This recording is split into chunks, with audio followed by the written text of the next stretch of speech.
on your scope for the project so you know exactly what your SOW is, statement of work, and all that. How does in your world, because I know every project is company's different, do you actually define a scope management plan as per one of the subsidiary plans in the PMBOK? Because the PMBOK says that we have to have a scope management plan, a requirements management plan, a schedule management plan, cost management plan, quality management plan, process improvement management plan, human resource plan, communications plan, risk management plan, and procurement management plan. So I'm like, all 10 of these. Okay, so for the test, they tell you we have to know those plans, and okay, but in the real world, you don't actually create all 10 plans. No. I don't do that. Cool. I would say, I think I might have mentioned this to you, but I'll just mention it again because I think this will be the most productive way of measuring and assessing your knowledge base, and that is that it's called that test site that you gave me. There was 1,000 questions about EMP. It's called what's the name of that test site? Hank. I don't remember. It was 2014 when I think I gave you that information. Oh yeah, it was, because that's when I applied it. Exam Central. And was it free? It was free. And Okay. Okay. I took 5 tests. I went in. It was a 4-hour test, and that 4-hour test was Right, I got you. I'm not ready to talk about that. I'm really more focused on the information before I even practice on the exams. I'm not even at that point of Exam Central, in my humble opinion. I'm more, okay. not nowhere near there. So I think that's kind of a future conversation for a future time. But I'm talking to you as a former now 5-year PMP professional who should be applied. A lot of the things you learned in 2014, you should be able to help me get more clarity by now with 5 years of active work and service, right? Yeah, I would say. I mean, I'm not sure how impactful or productive it is to quiz me. To test No, me. I'm not quizzing you. I'm asking you questions from what to connect some dots that I'm trying to understand that I haven't actually done in my particular company. So no, I'm not trying to quiz you. I'm not trying to test you. I'm going through the PMBOK and just trying to connect some dots to see if you're doing some of the things the PMBOK is talking about in your job. That PMBOK is talking about. Okay, let me just say this. I am doing a lot of what it's talking about, but I'm just not doing it in the way that they are recommending or suggesting or structured. Okay. So you'll tell me the difference. Uh-huh. You'll tell me the deviation, but you're doing it. But you're just doing it a different way. Okay, cool. So basically, I love this book because it breaks down, of course, takes all the bits out of the PMBOK. The book I'm reading in conjunction with the PMBOK takes all the things out, and as I'm looking at that project integration management knowledge area, and where you have to form those plans for your project. What type of plans do you actually form in that integration, that first phase, before you get into the scope? How do you form your plan? Do you already have a project charter already printed out, or you I copycat? created the project charter, Okay. and then within the project charter is the scope, and within the project are the goals. But then, right straight from the project charter, I go to the smart sheet, which is called the project plan. It's like what the Microsoft Projects does, but it's called Smart Sheet, and someone else is doing it. That's what SY chose for their tool to manage it. So I put the activities. It requires the activities, the the dependencies, the target dates, the people who are accountable for the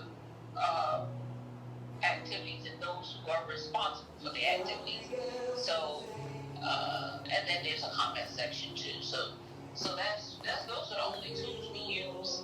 Is that smart sheet and the charter, and we do we do have a scope, but it's within the charter. Okay. So when you get into the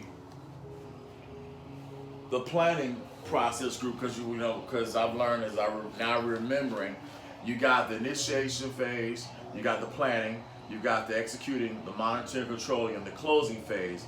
When your projects and you get into your initiation phase, do you use some of the tools that the PMBOK is talking about, such as You're gonna fade in and out. Do I use some of the what? let me talk closer. Do you use okay? What I was stating was, we know from the PMBOK guide that you have, the 9 knowledge areas, right? Integration, scope, time, cost, quality, human resource, communication, risk, and procurement. But in that, you have 5 process groups, which every project has to go through. I know my customers have done it. Initiating the project, kicking it off, the plan or design stage, the executing stage, the monitoring, controlling stage, and then you close the project when you're done.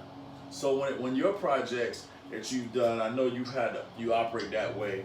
I know in the initiating, there's a total of there are a total of 3 key components to every stage, every process group. You have that, the inputs you get, then the tools and techniques you use, and then you get outputs when you use those inputs and tools and techniques together.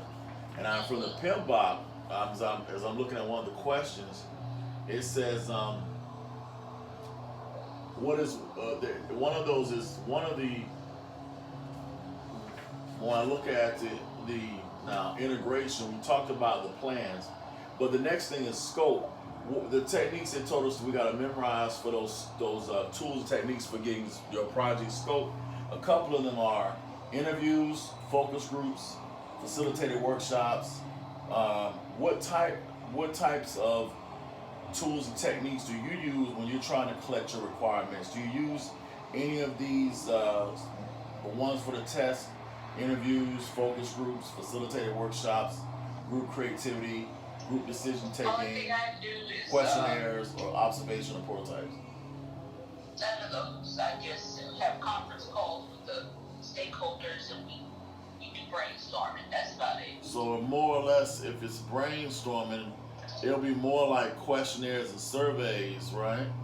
You do a little you question them, ask questions. Right. So that'll be more in the questionnaires and surveys then. Or the group decision. Y'all make group decisions, and y'all. We do that as well. That's right.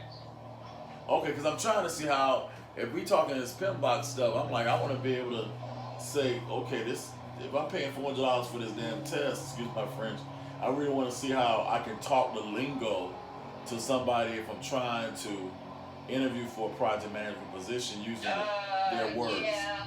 Because you got to be using their words. You got to use the PMBOK's, you words, because that's what you're studying. I don't think you need the PMBOK's words. You just need to use words that the interviewer will recognize. You don't need to use. Well, the PMBOK is the test we took.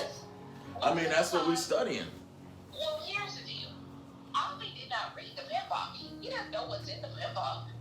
But when he talked to me, he knew what things that his company did, and I knew what things my company did, and I used the words that my company, at the time, American Express, used in order to execute a project, and it wasn't stuff out of the PMBOK. So you telling me that you and your job, the PMBOK was a waste of time? Because you're not really using the PMBOK? I'm saying that I understand what the PMBOK, the ultimate goal is for what they want me to know in order to get the project completed. And so I don't have to speak PMBOK speech in order to convey what I need to do with the stakeholders that I'm dealing with. So no, it's not a waste of time because it taught me specific concepts. It taught me ideas that I need to be able to apply. Okay, but overall, you don't really use their language because your people, your team, don't know the language, so you don't use the words. Like in my world, I have to use certain words and concepts because they're engineering words and for Right. them. But you don't Right. have to do that. What you're saying? I don't necessarily have to do that to prove that I am out. I needed that specific language in order to get the certification. That was Once all I you got did. the certification, then You stop that's all they trying to need to know. use that language. Okay.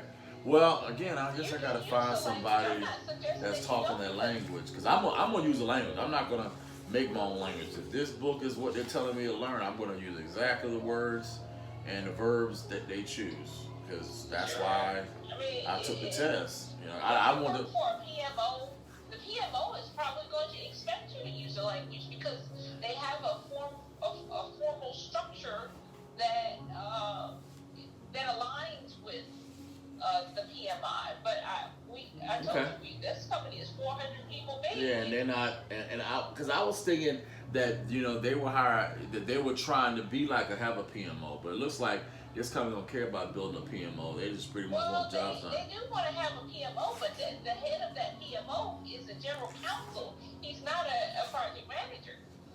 So as long as he's the one who isn't trained as a project manager, he's not going to look for those types of words. He looks for the ideas. That as long as I convey the ideas that Okay. he's trying to achieve. Okay, so if I talk to you in Pinbot speech, would that be okay? I know you got, Avi speech and Esquire speech, but I'm You gonna can try talk to me to talk to you in Pinbot in any speech. kind of language you want. If I recognize it, then I'm gonna try to explain respond it. in kind.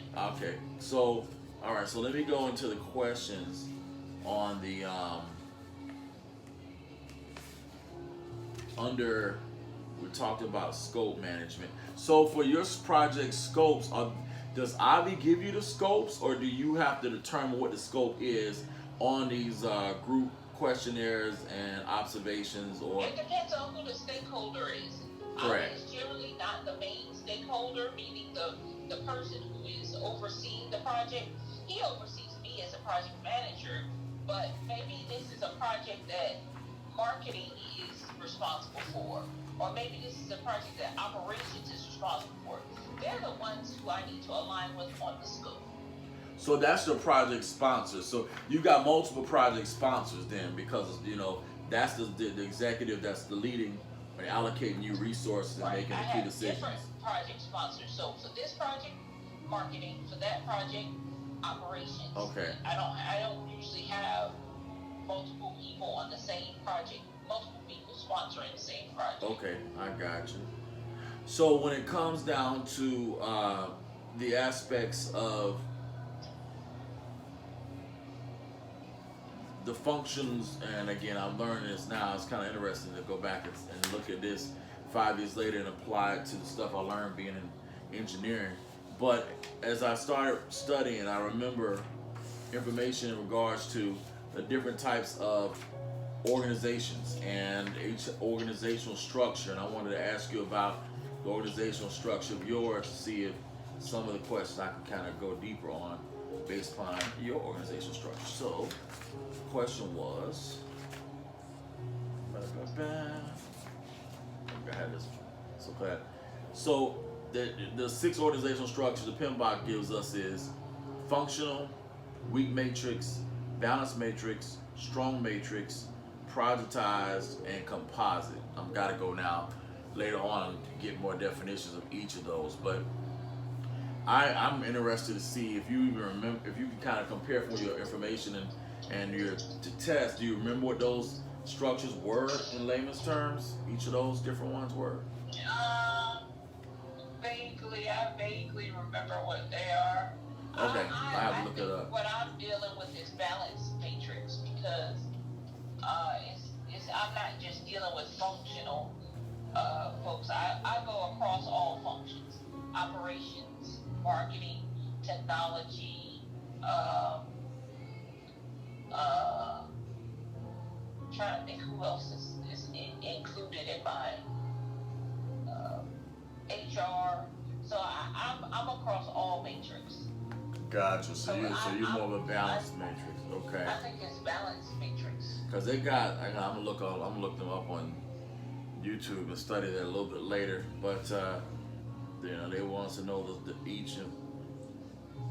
So you have the enterprise environmental factors, and yeah, I think AT&T is a functional organization. I think we were functional, but I have to try to determine if it is because we have different hierarchies and stuff like that. So okay, cool beans. So do you actually have to in your? I'm gonna go to the next one, which is the project time management. Since we know it, we talked about scope. So do you work on? Do you have to do a Gantt chart, or do you have to do any type of, first to start, first to finish to finish, start to finish? You do any of that? Those dependencies and logical relationships? Not structurally. I know those things do come into play, but I don't have to manage it. In fact, the smart sheet does manage the time, the resources, the contribution of different resources, but I don't have to do it. Cool. So what about doing the PERT formula? The TE equals TO plus 4 plus TM plus TP divided by 6. You do any of that estimating? No, I don't do that. So you don't have to do estimating? Okay, cool. Wow, they want us to do this with a test, so they want us to memorize that form. So do you do any of the? So now that's time management. So under the project cost management knowledge area, do you have to determine value of your projects? You don't have to do any plan value, earn value. You don't have to do EAC, ETC. No, You don't have to do no mathematics. Okay, well, that doesn't apply. What about quality? Do you do quality? Do you do any type of quality estimate to determine the quality of your projects? I do testing to make sure that the product offering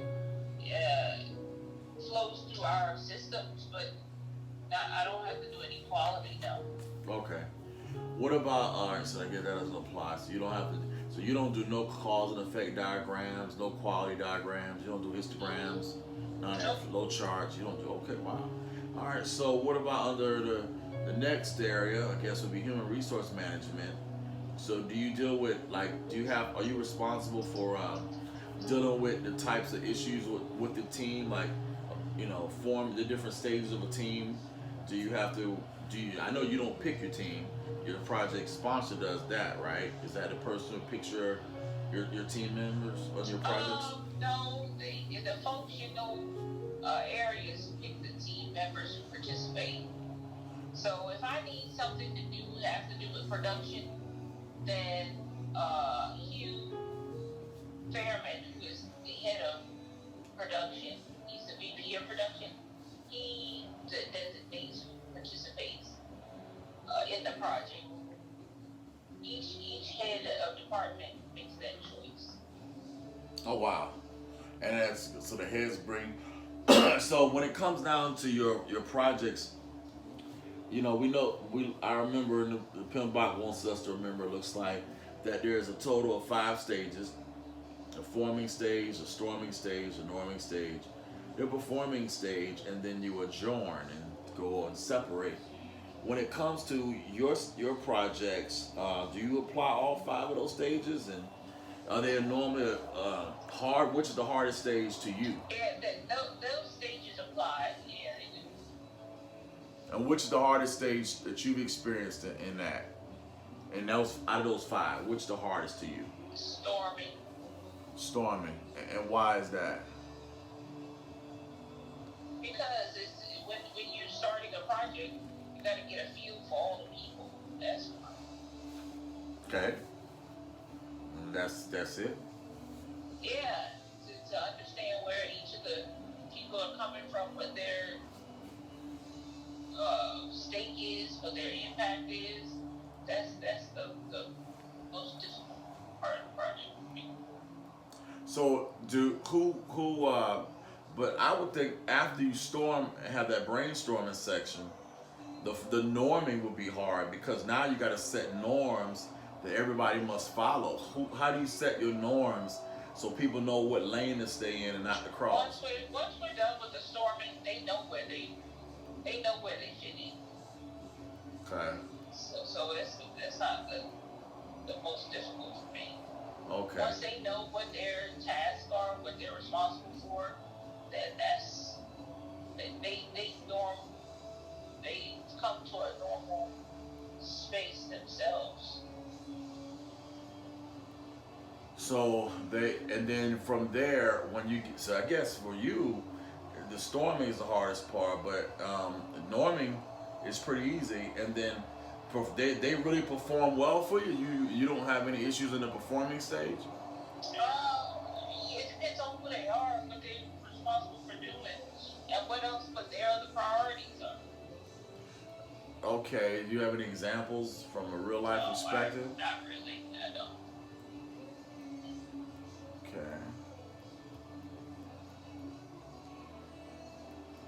Wow. I gotta find another project manager to answer these questions to. You know Need what? some Though help. I think. Okay. Okay. I mean, the project So managers that you've been dealing with I'll for have to reach the out. engineering projects that you have, I think that would be more of a. I'm gonna talk to the lady I talked to yesterday. I got her name. She loves to talk, But she, and she'll but give me she some good doesn't do. stuff. I thought she was over a different type of uh, application. Yeah, yeah, but she talked a lot about teams and dealing with team issues and stuff in the conversation that I had. Her biggest problems was dealing with individuals from different teams and how that 90% of her job was dealing with personalities. So I fascinated to hear some stories from her perspective because I think that's people is a because the next section I'm going to talk to you about is interpersonal skills. So I'm trying to understand how does she develop her interpersonal skills to deal with these type A, type B, type C, hard butts, issues, things like that. Because it's easy to deal with somebody that's good, but the hard part is dealing with the ones that are not. So that's the biggest thing because as I'm learning, this new net promoter score is the critical key to your rating. If you don't get that customer giving you an A in your performance, then it affects your grade. So I'm like, okay, that means perception, people skills. So okay, so when it comes down to the communicating, well, let me ask you this: avoiding conflict. One of the things that Pimbot, I guess, is teaching is that there are techniques that people use to avoid conflict. They come up with 6, and I want to ask you if you had or you know anybody who's had to use any of these general techniques. The first one is called withdrawing or avoiding. The next one is called accommodating or smoothing. The third one is compromising. The fourth one is forcing. The fifth one is collaborating. The sixth one is confronting and problem solving. I'm thinking about my projects, and I see plenty of examples where some of these techniques were used between people to avoid conflicting with each other. And I want to know if you've seen any of these types of techniques used in your projects. Yeah, I've seen various ones used in my project.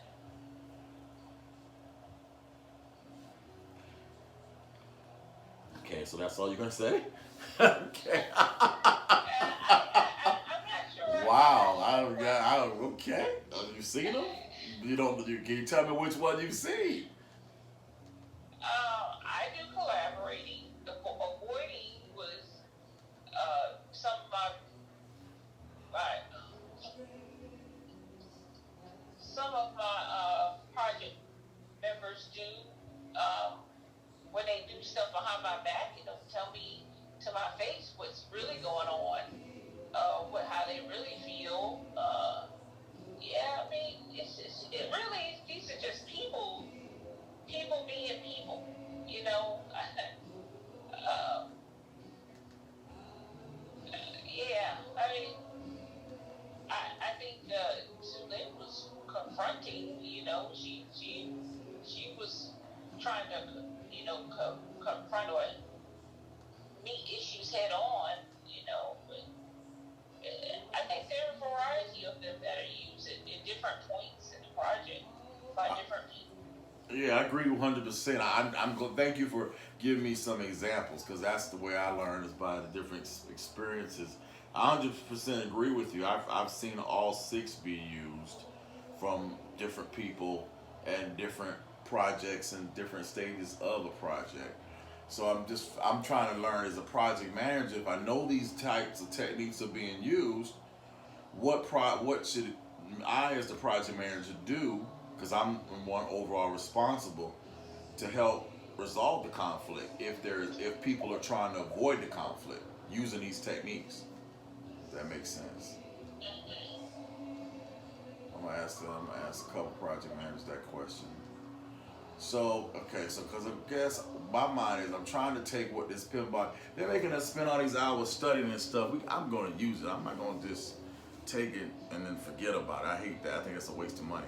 So overall, the next phase is the communications management knowledge area. When it comes down to the communications model, they're telling us that you got interactive, push communication, or pull communication. Those are the three broad classifications of methods of communication. Do you feel like your company does more push communication, pull communication, like trying to pull information out of you, or are they more interactive? I mean, I guess that's a mixture of both. I don't know. I think I guess what I would say.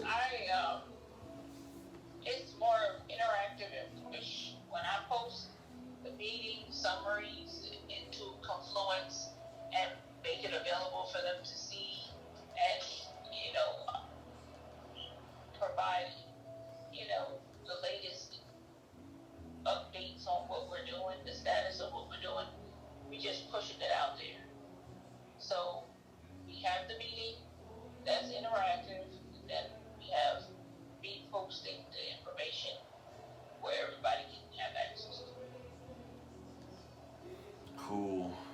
See, that's cool. So I guess when it comes to the project manager space, communication ain't a big issue for you. Once you put everything on this program called Confluence, everyone pretty much understands. Nobody comes back and asks questions. You don't have to give a lot of feedback. It's pretty much, hey, there it is. Is that kind of how it is? It's out there. Fascinating. So most people just want to see their part. They don't really want to deal with all the other people's part. They have enough to do on their plate without having to worry about what other people are doing. That's how it is on my team. Yeah, I agree. Because I do not spend any time looking at the other 15 members of my team project. I'm working on one of my engineering stuff. That's it. But I get it. But I'm thinking now, if I was a project manager, I would be like, okay, I have to know all 15 different areas and know them in the weekly meeting notes and spreadsheet and send it out to everybody, via email after every weekly meeting, right? So fascinates me because I'm like, that's very interesting. So okay, so now let's see. So then now questions that I guess none of the numbers. You don't got to do none of the math. So now the interpersonal skills. They're talking about how there are 5 interpersonal skills that they said project managers need to develop. But what's interesting, most of them I think are encompassing the word that they use. The first one they use is called leadership. They said that's an interpersonal skill. Then the next one's team building. And then the next one's motivation. And the next one's communication. And then the next one's influencing. And number 6 is decision making.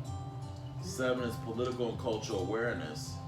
And number 8 is negotiation. So all of these 8 interpersonal skills, we as the project managers have to use.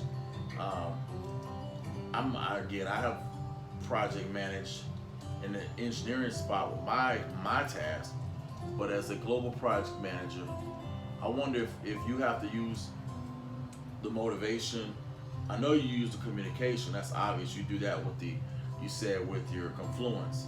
But do you use the influencing interpersonal skill, or the motivation interpersonal skill, or the team building interpersonal skill, or the decision making? Do you use any of the other 7 skills in your job? Yeah, decision making. Team building. Mhm. So you do more team building and use decision making. Okay. So you don't really do a lot of influencing. You don't influence people, and you don't really have to do. You don't have to really use leadership per se or negotiate. Leadership, but I don't think I can do an influence because they know I'm not as knowledgeable on the product and in the industry as they are, so I don't have the right level to influence it. Okay. What about negotiation? I haven't had to use negotiation.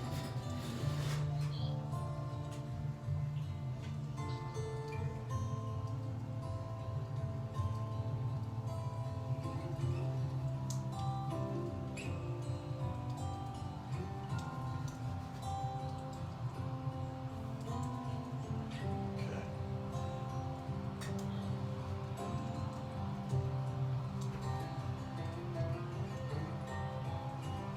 Oh, nice. Okay, negotiation.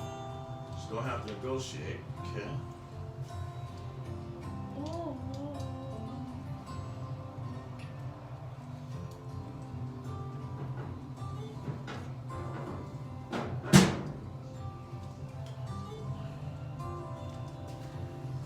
So you don't have to use negotiation, but you do have to use decision making and influencing. You use influencing, and you use a little bit of. What about motivating? How do you motivate your team?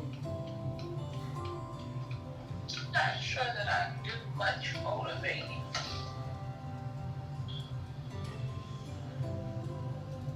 I'm not sure I have much motivation there. No, not really.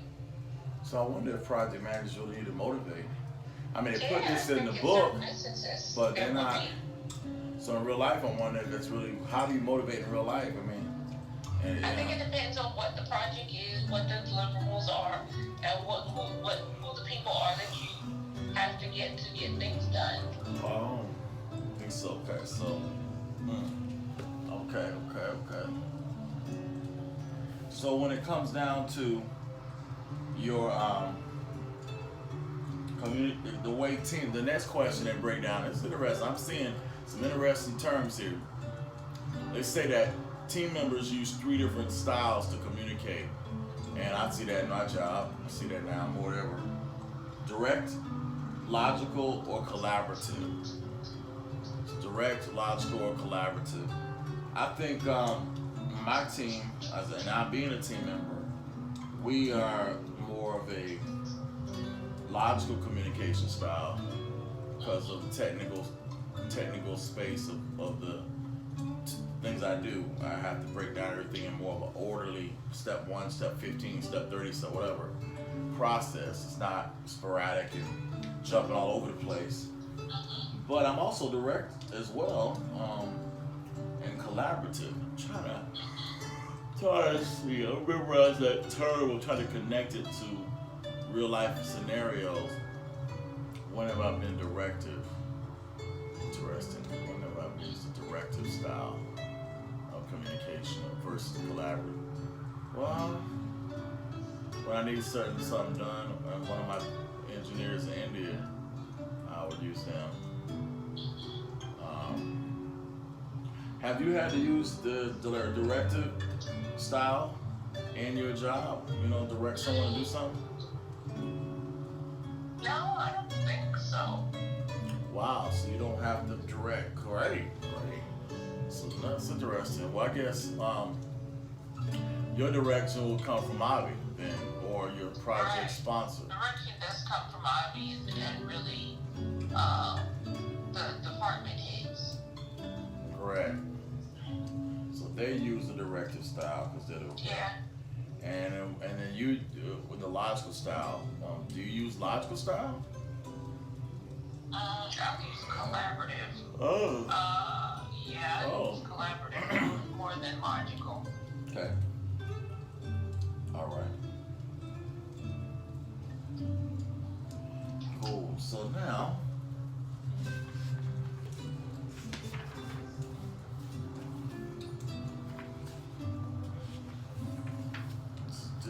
stuff. It's good stuff. So,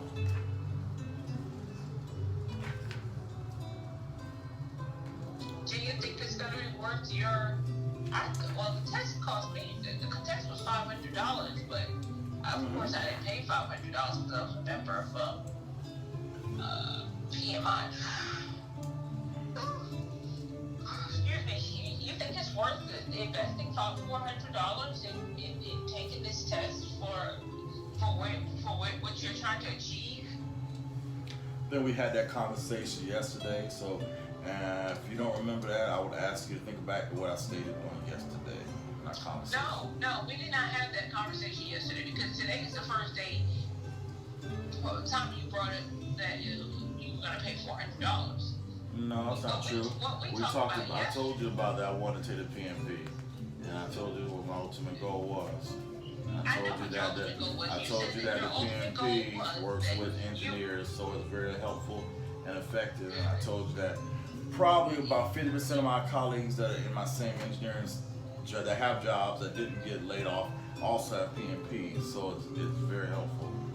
So that's what I was going to tell you. Okay, so my question today was, in essence, is very helpful worth $400? That's really what I was asking. I guess the answer is yes. Okay, all right. Does that answer your question? Yeah, it's just a lot of time and a lot of money for very helpful when you're mentioning that CCNA is really the primary, that certification is really the primary thing that's going to give you the boost. Both are going to give me boosts. Oh. All right. I'm telling you this. Please remember what I'm telling you so you don't ask me this in about 3 weeks, okay? I beg you. And I beg you. I really do. Okay, alright, well. So I'm gonna read this question to you because it's really interesting. This is an action. So the way the test questions are formed, they are basically, they give you a scenario, okay? So they give you a scenario and then they ask you what's most cost efficient. Or a scenario where you calculate variance, or so these are the type of questions. Okay, so you have to really see all the things. So a lot of the questions are very much understanding the concepts. So that's the first part.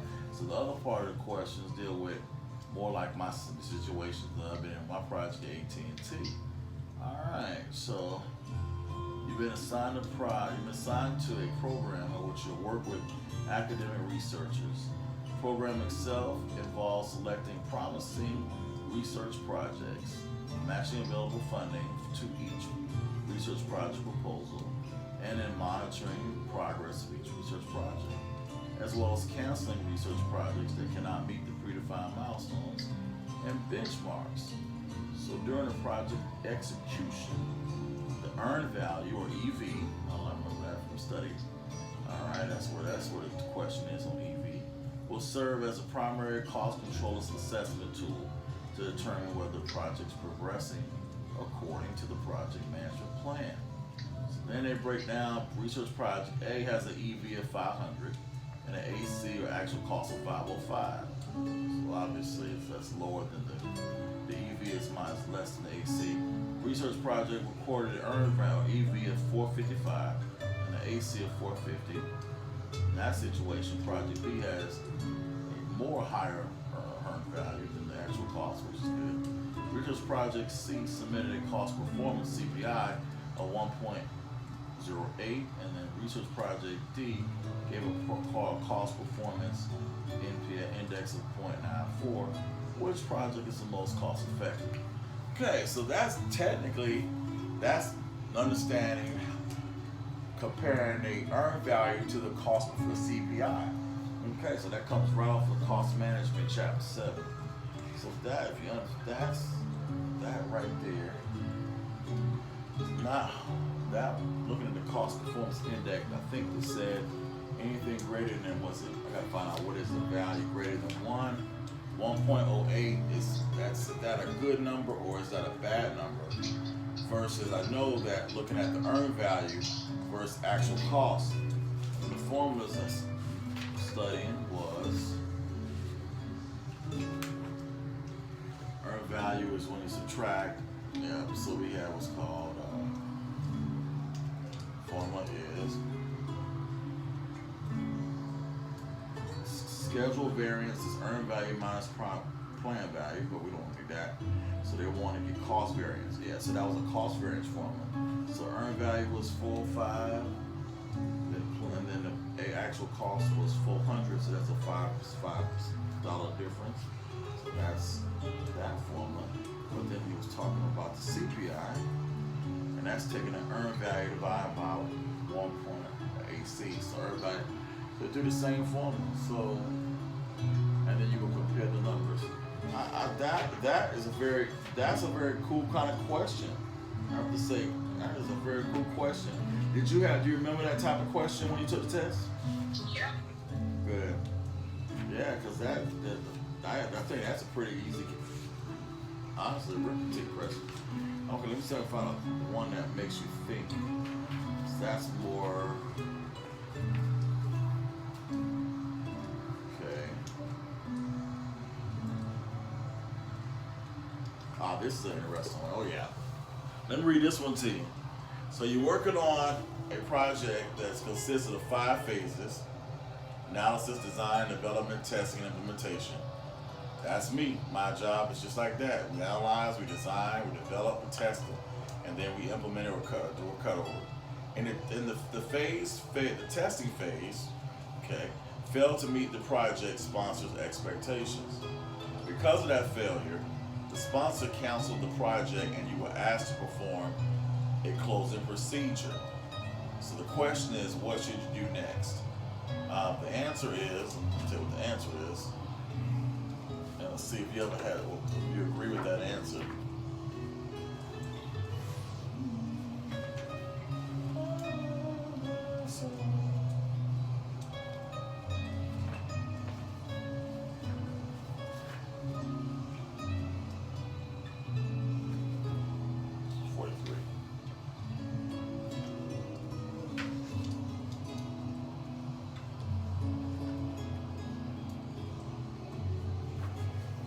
Okay, so the answer is ask the sponsor to reconsider and try adjusting the project scope statement. Would you agree with that? I didn't hear the full scenario. Oh, okay. So the scenario is you work on a project that has 5 phases. The first one is the analysis phase. Design phase is design is the second. Development is the third. Testing is the fourth, and implementation the fifth. In the 4th stage, the testing phase, your project sponsor, the testing phase failed. They were doing testing and it failed. So the project sponsor decides, okay, we're gonna cancel the project. And he asked you to do the 2 closing procedures, for the project. So the question now is saying, what should you do next? And the choice that they gave you was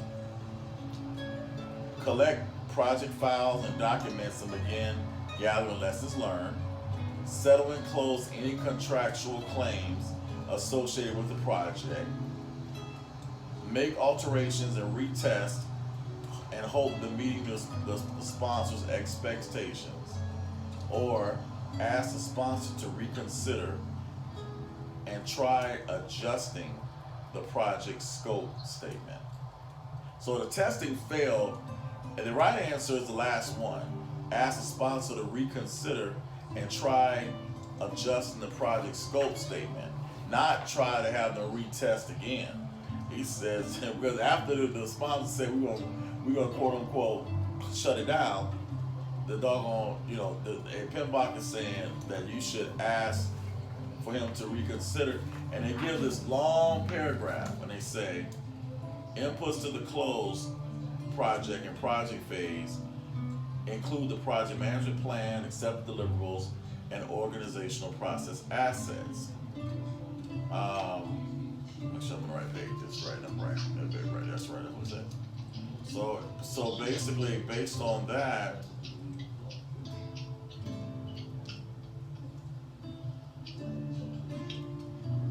I guess it doesn't explain it. To me, I see what it's saying. It's kind of giving a concept of. So based on that, what do you think? Would you ask your sponsor to reconsider? or would you just start collecting the files and settle? I guess it would depend on what my other priorities were. If I had other things that I needed to do and that sponsor decided that project wasn't worth going forward with, I probably would start collecting the files and creating the steps for closing. Oh, I'm sorry. Hold on. Look at the right answer here. Okay.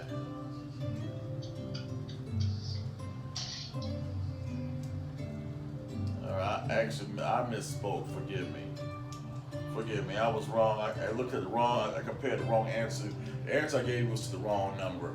The correct answer to question 42 was to just collect the project files and documents and begin gathering lessons learned. That's what the answer is.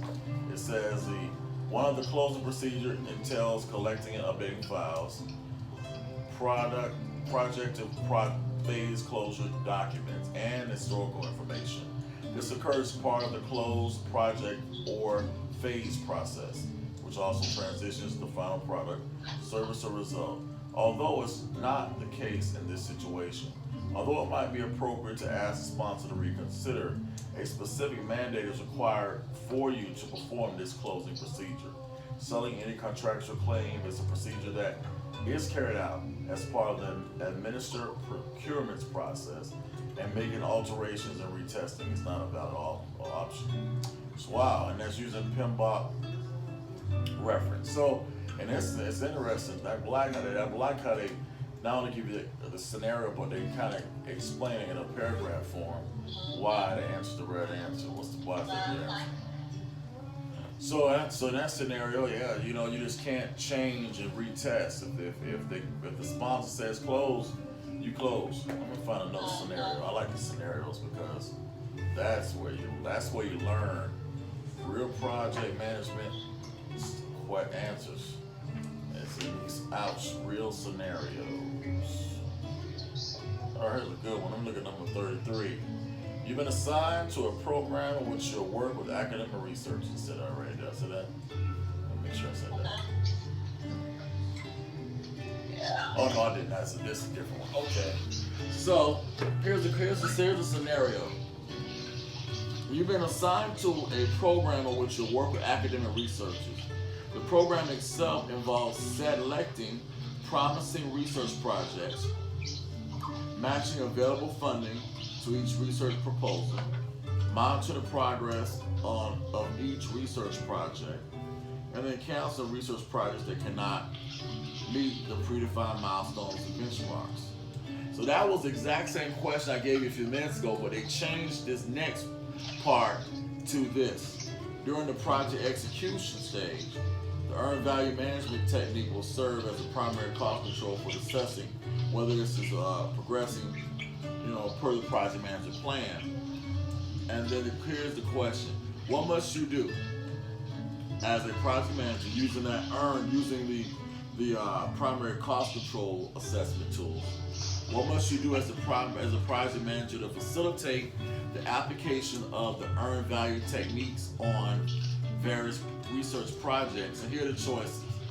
Compare the actual project performance to the project management plan. Assess performance management to determine if corrective actions are needed. Monitor the implementation of approved changes and manage project risk. And the last one, establish project baselines and capture overall progress and variances. So I hate to say it, but I'm going to have to look at that. I'm going to make a guess and say it's A, compare actual project. Hold on, no. Let me see. Maybe it's D.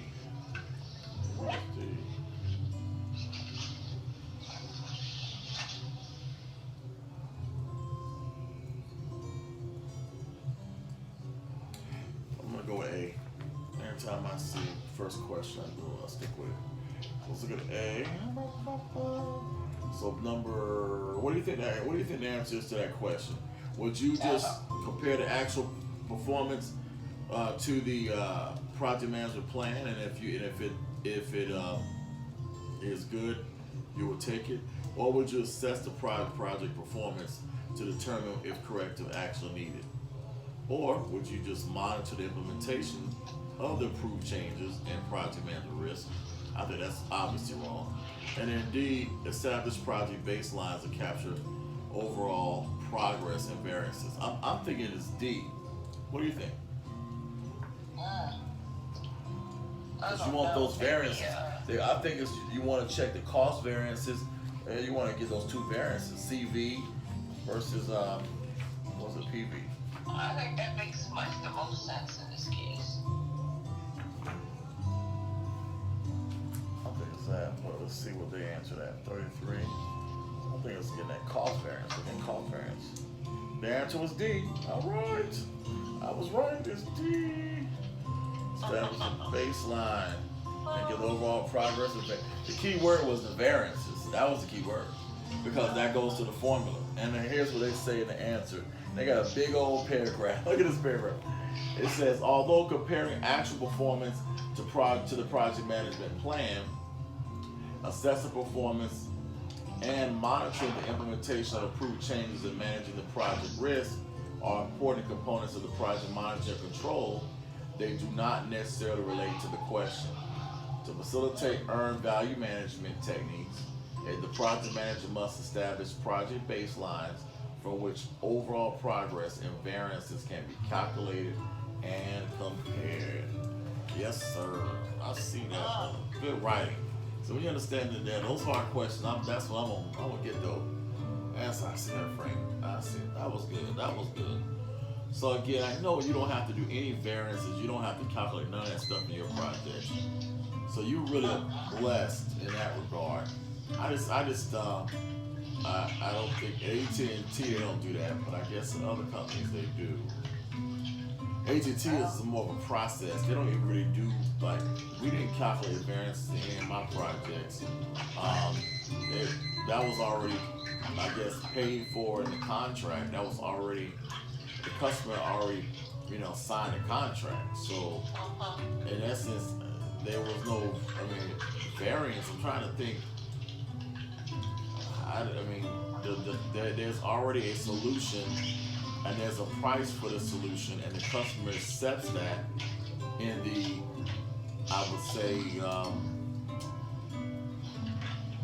planning stage, maybe initiating stage.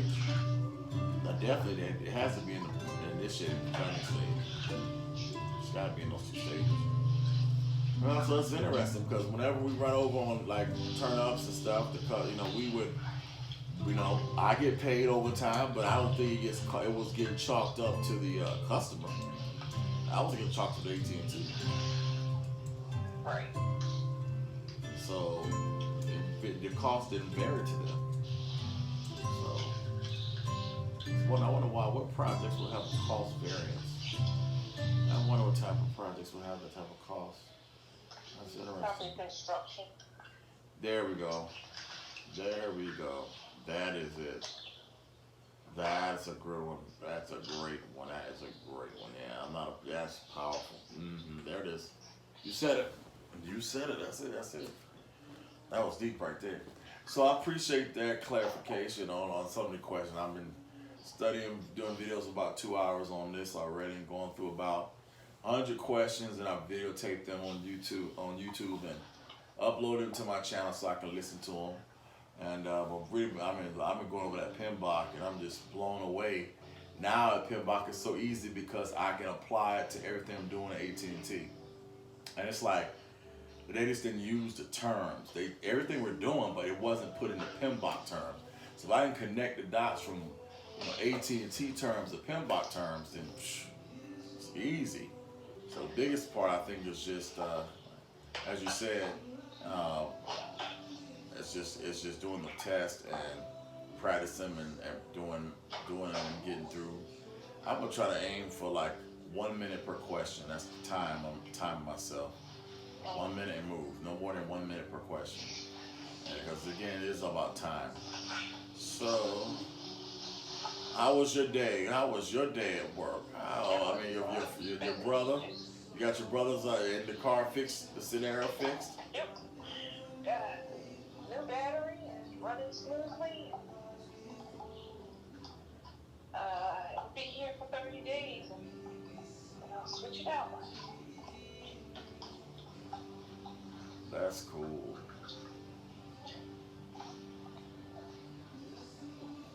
Oh, that's cool. And you said you've been studying ever since you finally got home from your aunt. Uh-huh. Yeah, it's been good. Huh? Very good. I made the most of it. Made the most of it. Very thankful.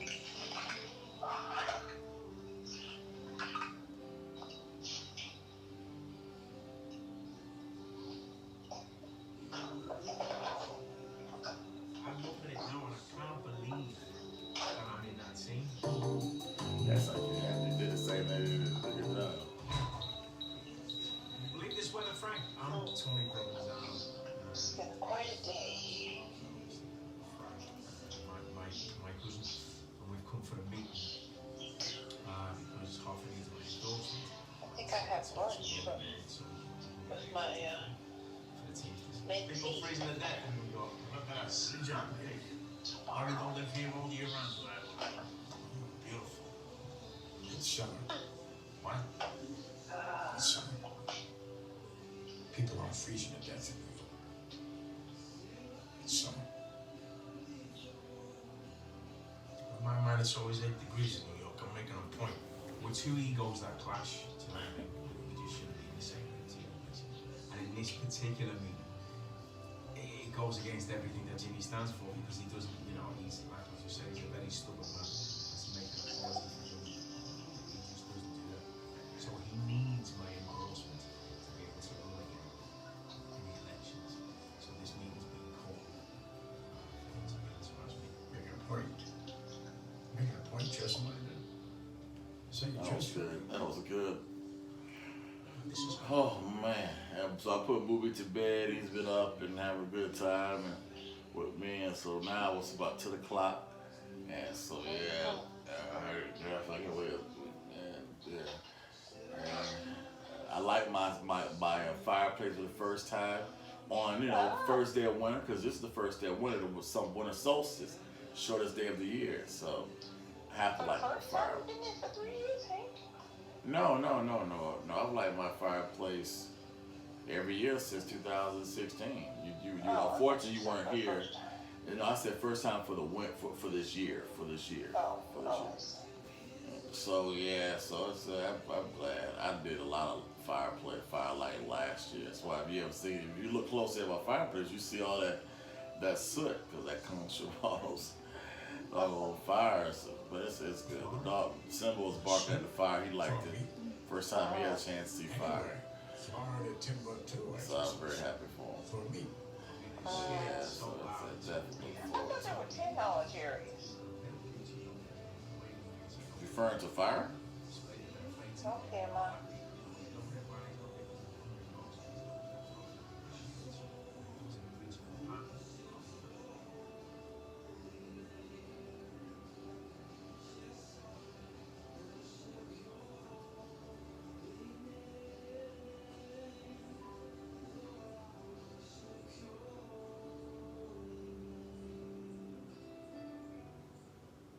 I look at it now and I can't You talking to me? that I'm in that scene. What was your question?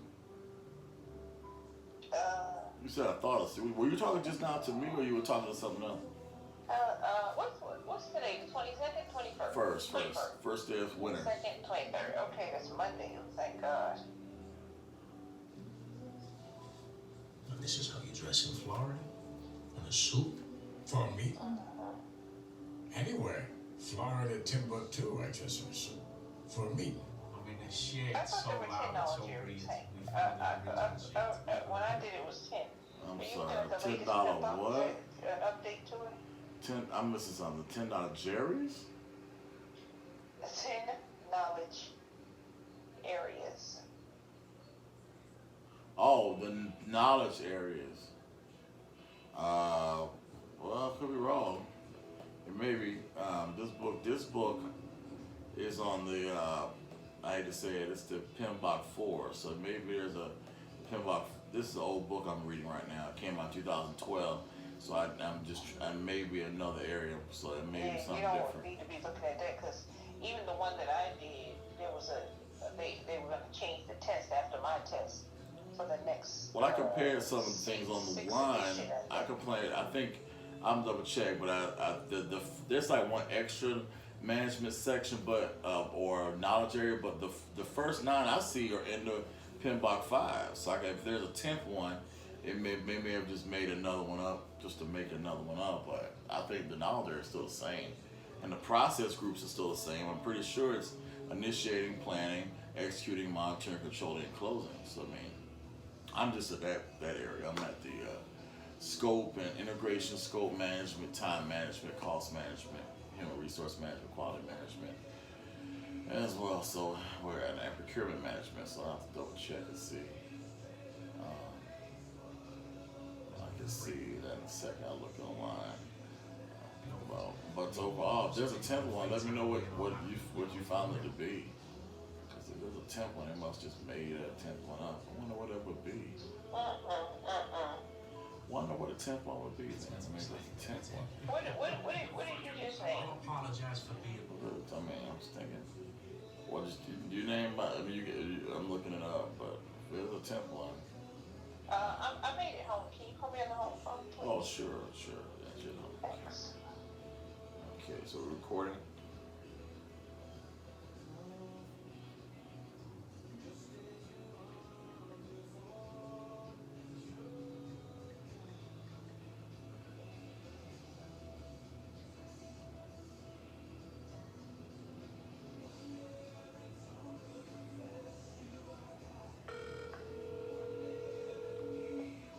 After I kidnap your granddaughter, rip her guts out, and send them to you in a fucking envelope.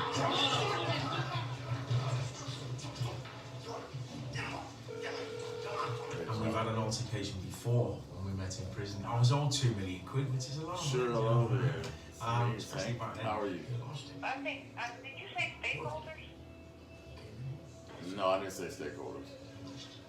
So they got a stakeholders now management section? He said something derogatory to him, I mean, about Italian, so I've got the Did you name communication? Yeah. I named basically it's integration, scope, time, quality, communications, human resources, cost, procurement, and risk. So they made us stakeholders now. I think stakeholders was there when I took the test. Okay, so that must be a good there. So they made a stakeholder. Was that between scope and integration, or was that after procurement? I think it was the last one. Okay, so if all I got, but the other one's still the same. It's just the stakeholders, the addition. So if the person still understands the cost, the human resource, the procurement, of course the quality, the HR, that's all I said. The integration. Let me go in order. Integration. From integration scope, and scope gets into time, cost, quality, human resources, risk, procurement, and then procurement is going into stakeholders. That moment where I did smash his ice cream away. Okay. I can connect that to my job. I connect those dots. We don't necessarily do I'm surprised stakeholder that management. you're not using the 20. He just give me this little nod and this little smile. It's made me feel really comfortable. You know, Did we use the edition from 2014? Hold on. Called me the kid, which was lovely. Yeah, I think we did. I don't have the big old fat pinblock in front of me. I don't have Rita McKay stuff in front of me. So that was too many thick binders. When back in those days, I had all that stuff printed out. That stuff was just too much paper. But No, I'm looking at I'm looking at again. I said earlier this is an older book. I knew it wasn't accurate because it was written in 2012, but it was, I would say it's probably 80 to 90% accurate. So I was going to take the 80% and then add the new stuff that's learned because I'm pretty sure most of the stuff, at least 80% of it, what's in the PMBOK 5 came from the PMBOK 4, and I think they probably changed the last 20%. So I mean, project's still a temporary endeavor that has a start date and end date. I'm pretty sure it's in the PMBOK 5 and the PMBOK 4. And we'll go to the PMBOK 6 most likely next 2020 or whatever. But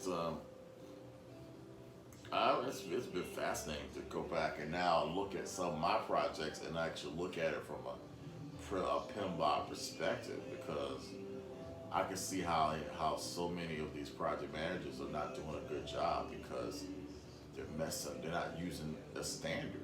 They're just kind of playing around the standard, if that makes sense. Does that make, Well, they know. you gotta remember, just like AT&T has its own project managers and its own way of managing projects. Other companies do too. So I wouldn't say that they're playing around with it. I just say they're adapting the structure to their particular culture. Because we at American Express didn't use the PMBOK standard either in implementation. We didn't use that. We used the lean process. Like Agile was different, like waterfall or range. Just applied it that way. Yeah, I get it. I get You're it. gonna use the thing that works for you, and being a big company. It makes you mad though that you spend all that money going to the big organization of PMI to not use. It's like me and Cisco. Cisco is like a PMI. Billions of servers use this certification because you don't study their way, you can't work with their devices. But it looks to me like the people everybody getting the PMI, but they're not really trying to transform their agents or organizations into the PMI standard. Because I think you can still, most of the stuff I've learned, I think applies to AT&T completely.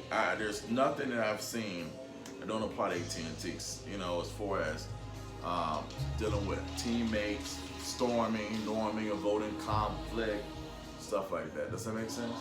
All these things that... Sure, it makes sense, but I bet you at AT&T they don't talk about it. They don't talk about storming, forming, performing. They don't say it. I mean, they actually execute it. They live it, but they don't define it like that. Yeah, I agree with you.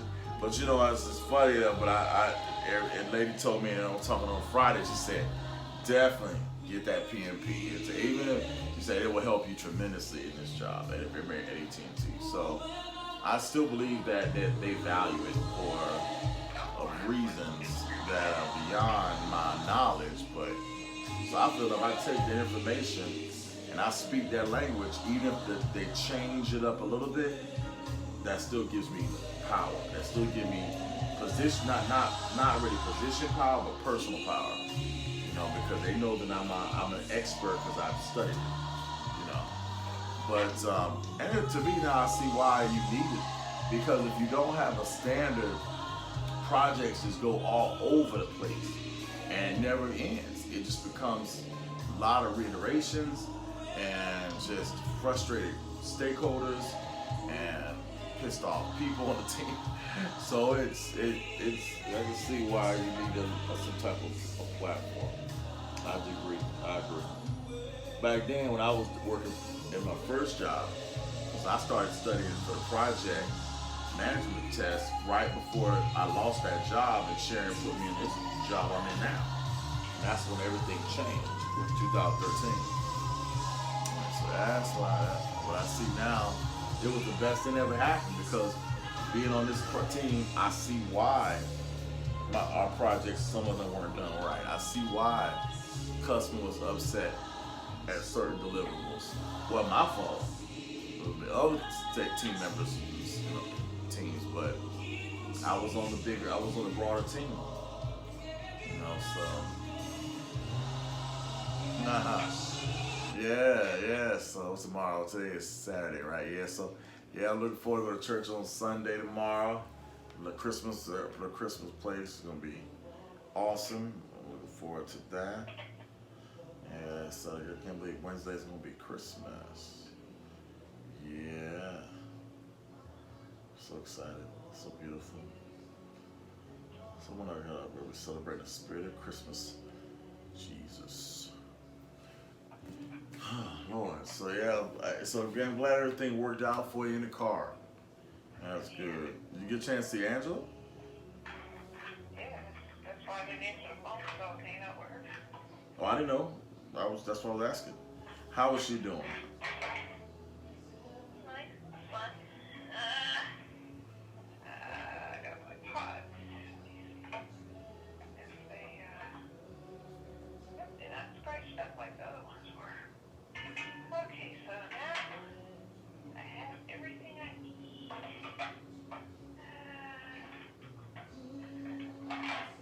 So you said she's okay. That's it. Good. Well, I'm glad it's such good. That's good. I'm glad. Yeah. We're waiting on my, waiting on my replacement parts. And now I have them. Now I have to get out and get to the post office in the morning. I got an order in today. I want to make sure they get their item as soon as possible. Maybe they'll get it before Christmas. Wouldn't that be nice? To get it on Christmas.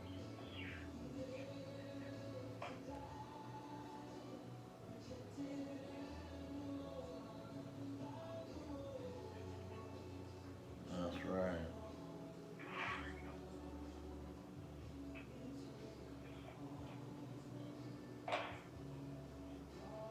What did I do with that box? Oh, I put it where it belongs. Yeah. I put it where it belongs.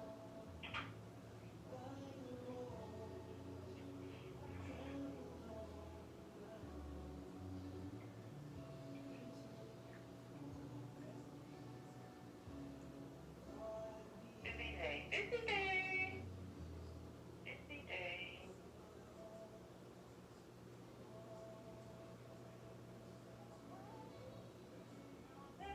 Oh, it's a river friend.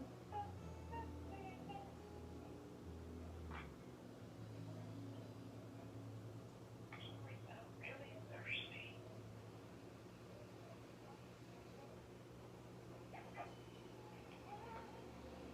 All right, y'all lady. Well, listen. Y'all just get some rest. Enjoy your Sunday morning. Definitely. And have a phenomenal day. I will be at the.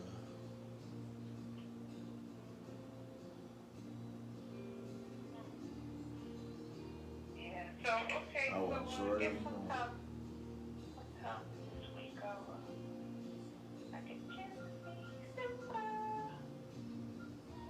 Yeah. Make sure, like I said, give me a heads up. That's all I ask.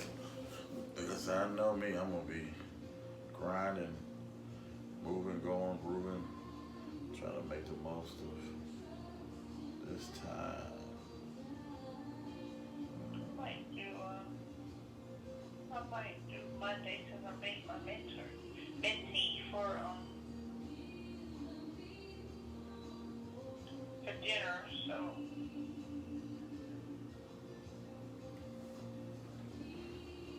A might is gotta be a probability. I can't have a might, darling. Sorry. I mean, I know we are busy in life, but gotta kind of, plan ahead so people don't, have to adjust. I don't want you to adjust too much. So let me know what the heck is going on. It is ridiculous. I'll confirm with her what time we're meeting for dinner. Oh, that's ridiculous. And, What? Please, that's crazy. plan accordingly. What is It's on Facebook. Wow. Uh-huh.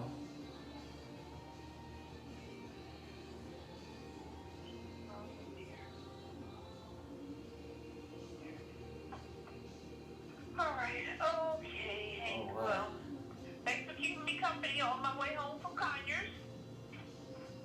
Now I have, I was like, oh, thank you for making my test. I got my test. some,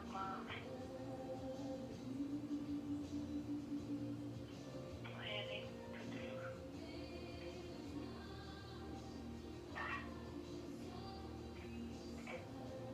Good job, big boy.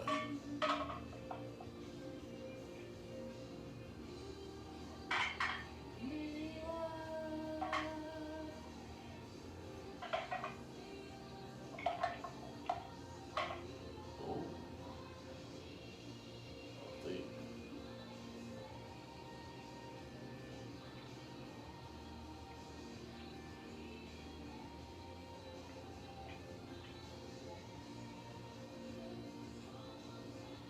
Yeah.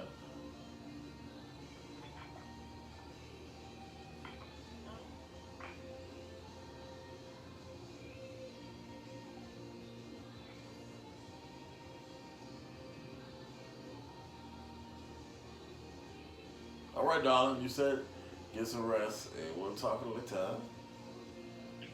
Okay, Hank. Have a good night. You too, darling. Bye-bye. Bye-bye.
Sad. Well, because the city is dead, and and that's all you can sell is really is the but I won't say dead. I think that the city I mean, the wires kind of destroyed it. I mean, they made college classes off of the wire to show what was the city, and the sad part about it's right next to Washington D.C. So, um, like that beautiful lady singing, yeah, baby. Did I say that? I'm like this song they're playing.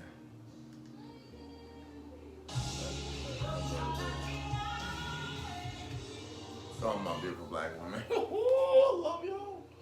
I'm like really thankful that I'm not at all. I looked at Mary Ann and I said to myself, God,